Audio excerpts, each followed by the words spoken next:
এবার যানজট নিরসনে চট্টগ্রামে সিটি কর্পোরেশনের উদ্যোগে দেশে প্রথমবারের মতো মনোরেল নির্মাণ করতে যাচ্ছে জার্মান ও মিশরের জয়েন্ট ভেঞ্চার কোম্পানি ওরাসকম এবং আরব কনস্ট্রাকশন গ্রুপ। অর্থায়ন ও বাস্তবায়নও করবে তারা। সোমবার সকালে টাইগার পাসে নগর ভবনে সম্ভাব্যতা যাচাইয়ে ফিল্ড ওয়ার্ক নিয়ে বৈঠক হয় প্রতিনিধিদের সঙ্গে। মেয়র বলেন, এর ফলে গতি আসবে নগরীর যোগাযোগ ব্যবস্থায়। দ্রুত চট্টগ্রামের যে কানেক্টিভিটি, যেটা আমরা মনে করি যে চট্টগ্রাম একটি কমার্শিয়াল হাব, একটা বাণিজ্যিক নগরী, বাণিজ্যিক রাজধানী।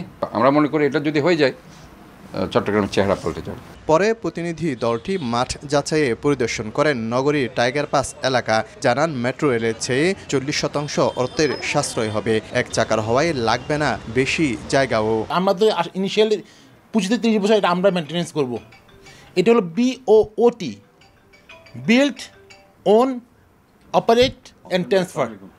এখানে একটা ডেপো লাগবে, ট্রেনগুলো রাত্রে থাকবে, ওখানে ওয়ার্কশপ থাকবে, তাদের অফিস থাকবে।